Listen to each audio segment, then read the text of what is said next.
everyone, this is Derek Clavin, and welcome back to episode 20 of How to Practice Jazz Guitar Efficiently. Now, if you've been watching all the videos in order, like I always say, you may notice that I lied about what I said today's video would be about. You're a liar! You're a liar! Because I did say that we would start talking about different rhythmic concepts, but as you may already be able to tell by the title, that's not what I'm going to be talking about today. And in the last episode, I was talking about diminished chords a little bit, but I did say how I wanted to devote a whole episode to them just to discuss some basic but important things that I think everyone should be aware of if they're not already. So I was thinking about it and I realized that it made a lot of sense to just do that video now, coming out of the last video. Today's video has nothing to do with blues. I might say some things kind of putting in the blues context possibly today, but you'll see, it'll make a lot of sense coming out of the last one, alright? And that's why I always say, if this is the first video that you've ever seen on this channel before, I would really recommend that you go back to episode 1 and watch the videos in order if you really want to be able to understand everything that I'm saying, you know, because it's really like a free online jazz guitar course that just keeps unfolding, okay? So, like I said, I want to talk about diminished chords today, and I'm not even going to say anything that is so crazy about them. You know, a lot of the stuff that I want to say today I think is basic, but it's very important. And, you know, ironically, I've done a lot of research and educating myself on diminished or music in general, and in terms of everything that I've come across when it comes to diminished and understanding it, I don't think I've found anything that kind of articulates the things that I'm going to say today, at least the unique things when I get there, like the way I'm going to say them. And yet I think that this stuff is so important and crucial and helpful if you haven't been aware of this stuff. So, you know, that's why I want to talk about it. And after you've heard what I said today, if you know anyone else or any other resource that says similar things, please let me know, because I would love to know what that is, you know, because the way I'm going to say these things today, I think that this should be in basic theory harmony books when it comes to, you know, talking about diminished related things, okay? And even someone like Barry Harris, who I obviously love his music and his teaching, and I've checked out so much Barry Harris educational material, and it's all great and I love it, and obviously he has a lot of stuff relating to diminished things, but even with everything that he's said, I don't think I've ever heard him articulate it in a similar way, at least what I'm going to say. I'm sure he absolutely knows these basic things, but organizing it and clarifying it and putting a label to it the way I want to show you today, I think can help a lot of people out, okay? So the way I'm going to do this is I'm just going to start from a place of basics and simplicity and things that a lot of us are probably already familiar with, but this is for the people who aren't, and also just to review. So you want to make sure you know all these things before I go forward with what I might say afterwards, okay? So to begin, I'm going to start with something very basic. I'm just going to talk about a diminished chord or arpeggio. I'm talking about the fully diminished 7th chord. Alright, and its construction. So I might start with like a B diminished, right? So just the straight up arpeggio in order, we know that diminished is a symmetrical pattern that is created by stacking minor thirds. And then after the 4th one, you get back to the root, right? And because it's a symmetrical pattern, we understand that because all those notes relate to each other in the same way, there's no definitive root. So even though I'm calling B the root here, if we move up a minor third, D diminished is literally the same chord as B diminished, and the way they would function therefore is pretty much identical. They literally have the same notes, just an inversion, right? So this is extremely, you know, basic and obvious for a lot of you, but let's just start with that, alright? So after that, the next thing that I would say is it's pretty common knowledge that the diminished is related to a dominant chord. So the way that we typically learn this is we understand that, you know, if I have this B diminished like I had before, if I just go down a half step from that root, so B down a half step is B flat, that dominant chord, B flat dominant, is related to B diminished. And typically when people learn this, they often may learn it the other way, where they might start with a dominant and then go up a half step and play B diminished, but it's the same thing either way. So the important thing to take from that is if they're related and basically can be seen as the same thing functionally, then we can already understand that a diminished chord in many places is basically acting just like a dominant chord would. It's just that it has slightly different notes and has a different tonality and uniqueness to it. Okay, so that's going to come in handy later. So the next thing that I want to say is if we put those two ideas together of diminished and like being a symmetrical pattern and they're all the same root, and then it relating to the dominant going down a half step, we know that each of those symmetrical diminishes that we may have started with, if we go down a half step from each of those, we have a dominant. So that creates a family of dominants that are all a minor third away from each other, right? Now, this, you wouldn't say that that's symmetrical because the quality of a dominant is not all minor thirds, so all those notes are not the same, but in a context of like advanced harmony applications, that stuff can come in handy because if we can understand that dominants can belong to a family of other related dominants, then that could help us in terms of different substitutions and sounds that we can derive. But that's not really the point of this video. So we understand that as well, that we now get these dominant chords that exist in minor thirds as well. Alright? So the next thing that I would say from there is that if we have this family of dominants that are all minor thirds away from each other, if we just look at the root of all of those, the roots in and of themselves make their own diminished arpeggio, okay? Because they're being stacked by minor thirds, just like the diminished. So now we have a B flat diminished chord, and we started with a B diminished as well. So understanding this, you know, it's good to bring up that if you put those two diminished chords together, you get what Barry Harris might call, you know, the diminished scale. Some people may call it the half whole or the whole half, depending on what note you're starting on, or the symmetrical diminished scale, or the octatonic. It doesn't really matter, in my opinion, what you call it, but you just want to know what it is. And I'm bringing it up because this is common, important stuff to know when it comes to the diminished scale, but really for the things that I really want to talk about in this video in a bit, I actually don't think that this scale is that important for that. But it's still good to know, that's why I'm bringing it up, and if you're interested in that scale or you don't know that much, there's plenty of other places or resources that you can go to learn all about that scale and things that you can do with it, okay?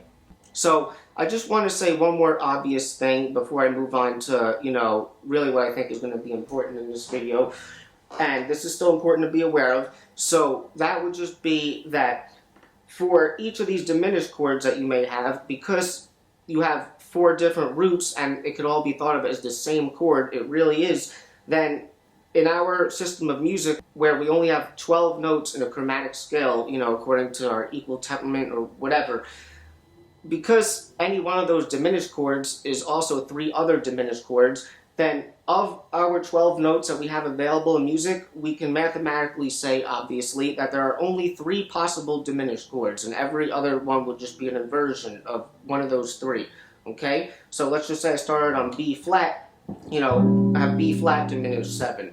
We go up a half step to B diminished, another half step to C diminished, but when I go up to D flat diminished, that's the same as B flat diminished, so it just starts over after that. So these are really the only 3 diminished, okay? So now that we can understand all this, I want to get into some of the things that I think will really be helpful for you now in terms of how to understand the diminished chords from a functional point of view. Okay, so the first thing that I want to say today would be that, like I said, because we're trying to understand how diminished chords work in terms of functional harmony, and for us today that really means, you know, relating to a key, like that has a tonal center and the way common chord progressions work. We're not talking about non-functional harmony or obscure harmony or anything like that. So, and I want you to keep in mind, because we already said that in music we have 12 notes in the chromatic scale, and even though a key or a major scale might have 7 notes, you know, all the notes of the chromatic scale can relate to that tonic intervallically.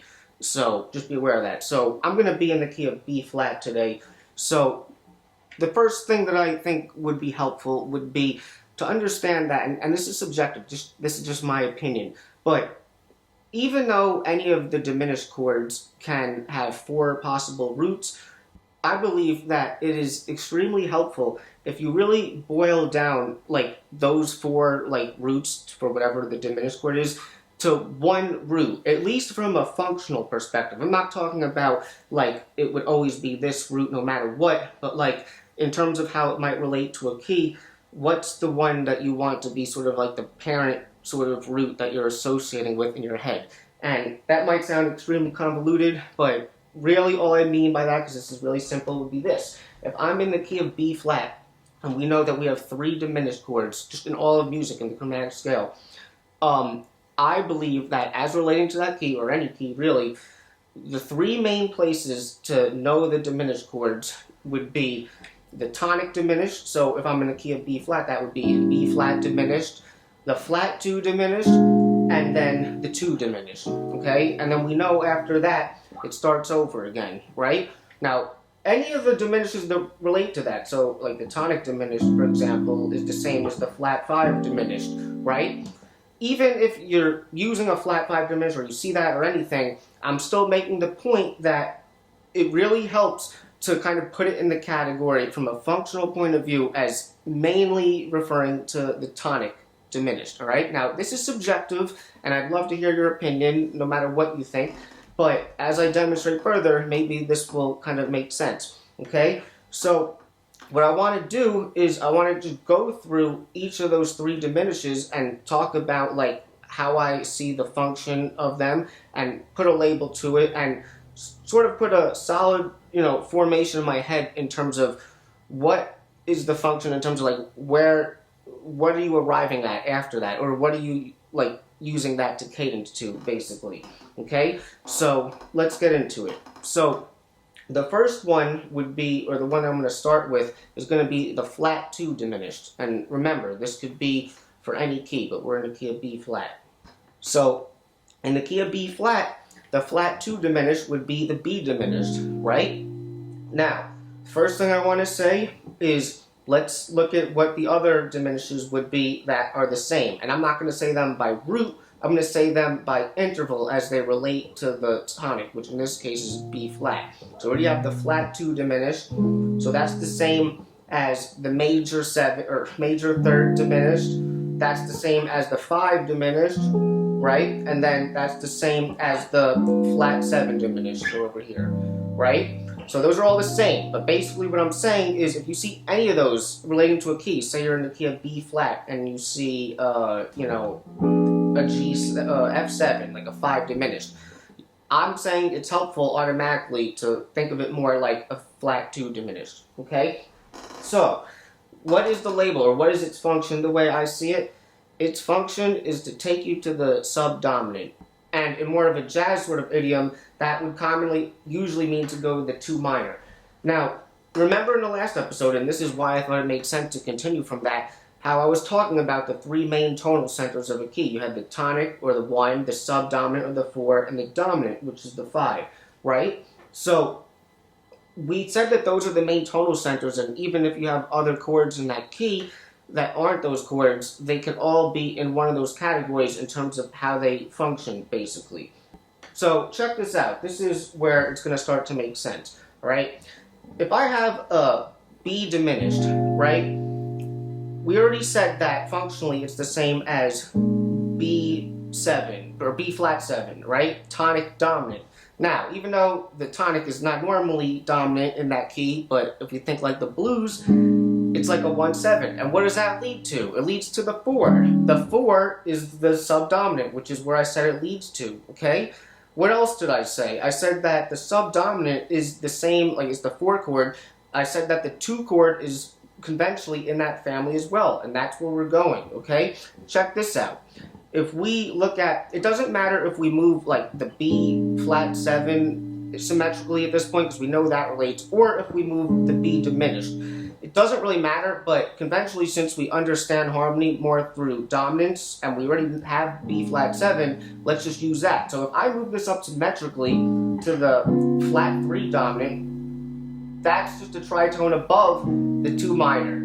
it's like a 5, but what is that? That flat 3 dominant is also the same thing as the 6 dominant, and the 6 dominant is like a secondary dominant, but the 6 goes to the 2, and that's why, how often do you see, instead of 1, 6, 2, 5, we have 1, flat 2 diminished, then 2, so that's how it's functioning. The only other dominant I didn't really bring up there would be like the flat 5 dominant, and this looks just like the flat 2 diminished. If I play this shell voicing of B diminished, it's just like an E7 with the 5th in the bass. So that's the only other dominant, and that's a tritone above the 4, which is also one of the other options, okay? So be aware of this. If you see a flat 2 diminished, its function is to take you to the subdominant, which is either the 4 or the 2 minor, and in a jazz context, it's typically the 2 minor, okay? So what do we have next? We have the 2 diminished. So if we're in the key of B flat, that would be C diminished, right? Now, what are the diminishes that relate? We have the 2 diminished, the 4 diminished, the flat 6 diminished, and then we have the flat or major 7 diminished, okay? So the function of this one is to take you to the 1. And the other thing to say is that because they're related to dominants, the 2 diminished is basically a 5 chord, essentially. And look at what you have. If I have a C diminished shell voicing, like I said, that's like a F7 with the 5th in the bass, and F is the 5 in the key of B flat, takes you to the 1, right? And this is very common in a major or a minor key. Like you'll also have like that diminished, which is you go down a half step from the root of the tonic, and that's like diatonic anyway. The fully diminished 7th wouldn't be like, it's technically half diminished, but the diminished triad is there. It basically is in the family of dominant, and it leads you to the 1 in a major or a minor key, right? What else do we have to kind of show this? Well, we have that, like that. If we take that diminished and turn it into dominant, that's like a flat 7, dominant 7, which is like that sort of backdoor, way of getting back to the 1. So that's common as well. And then finally, we have the F7. You got the major 3rd diminished. That's kind of odd, or dominant. I'm sorry, but that I guess can take you to 1. But yeah, so that's its main function. The 2 diminished is basically a 5 chord, and its function is to take you to the 1 in a major or a minor key, okay? What do we have finally? We got the 1 diminished, and the 1 diminished is the most flexible because its job is to either take you to primarily the 1 or the 5, but it can also kind of take you to the 4, but with the 4, as you'll see in a second, it's not actually doing anything differently functionally. It's just kind of playing it in a different way. So what do I mean by that? So check this out. If the tonic diminished is B flat in this case, so let me just go through the other ones. It's the same as the flat 3 diminished, flat or sharp 4 diminished, and a 6 diminished, right? So this is basically a 4 chord, all right? And this is also what we were talking about in the last episode, what you commonly find in a typical jazz blues and where you may put diminished. When you go 4, sharp 4, 1. Well, that sharp 4, I mean, it is a tritone away. That is the same diminished as the tonic diminished. So I'm basically saying it makes a lot more sense to see that chord as a tonic diminished, even if you play F, or in this case E diminished, I'm sorry, as the root. So basically, that looks like an E flat 7 chord with the 5th in the bass, just like the other ones, that diminished shell voicing. So it's a 4 chord, and functionally speaking, even if we just think of 1, 4, 5, the 4 is the one that can kind of go either way. So that's why it has that function. So we all know this sort of sound of having tonic diminished going to tonic major or minor. It's just, tension resolution. It's one way of doing it. Now, I said it can also take you to the 5. So if we think of that, it's like, it's the same concept as the other one. It's a half step below where you would be arriving, which is the 5 in that case. Okay? Now, we also have, check this out. So, it can also lead you to the 2, which is kind of interesting because if we have a tonic diminished, that's the same as a flat 3 diminished. And you see this a lot too, where you might have like a 1, flat 3 to 2, or you might have like a 3, flat 3, 2, something like that. You know, so the reason why that works is the 2 is the same as the 4, and I'm basically saying it's a 4 chord already. So all it's doing is it's just kind of creating some interesting motion and voice leading, even though functionally there's no change in what's happening if you want to get technical about it.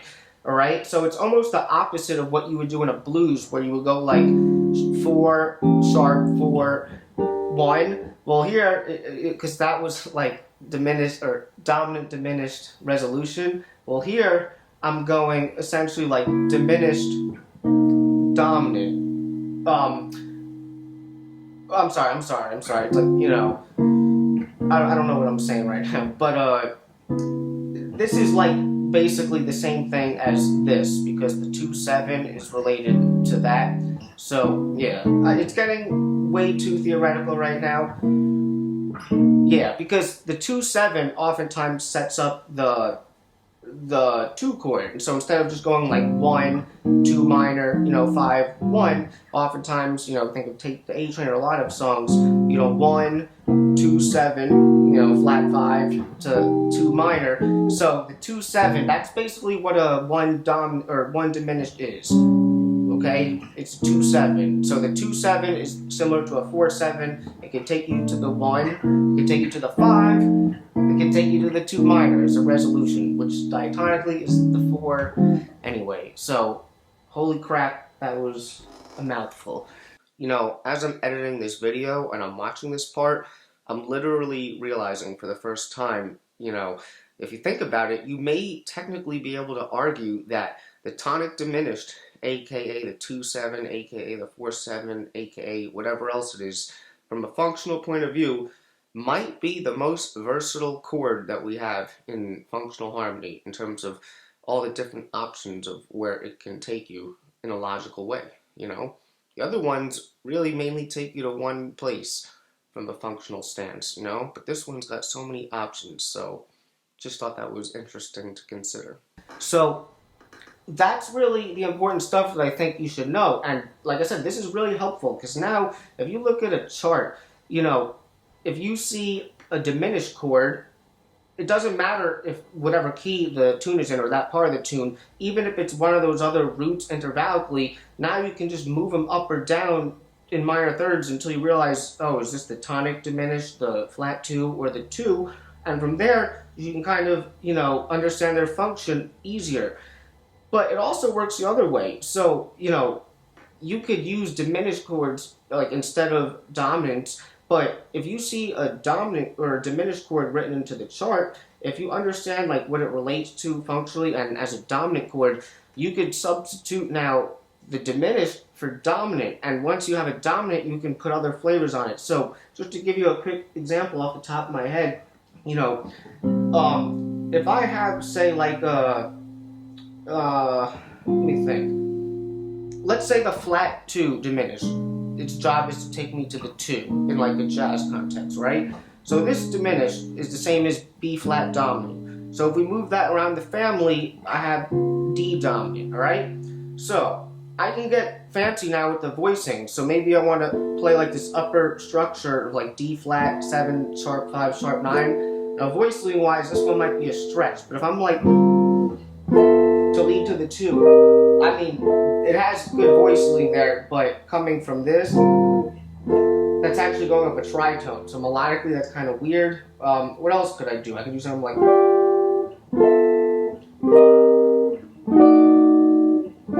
you know? So I used my knowledge of diminished to actually create some sort of altered dominant. Right? So that's just one example. But that's why this information could be really helpful, alright? So, like I said, I wasn't even going to get into any of the fancy hip stuff that you could do with diminished, like Barry Harris talks about, because all that stuff is great, but this is really just some basics. And like I said, I don't think I've ever seen anyone else talk about the function of diminished chords in this way. If you know anyone that has, please let me know, because I'm really curious.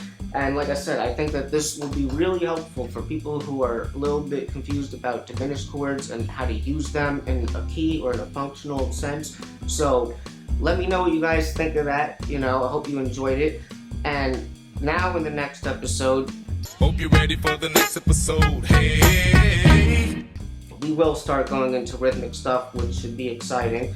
So if you enjoyed this, please give the video a like, consider subscribing, and becoming a contributor to Patreon, where for $5 a month, you get all the possible available PDFs, which are also in my store on my website, for only $5 a month, unlimited access. Alright, so that's it. And also, if you know anyone that would enjoy this content, please share it with them. And I will see you guys in episode 21. Swinging and playing the blues. That's what we about. I try to help you.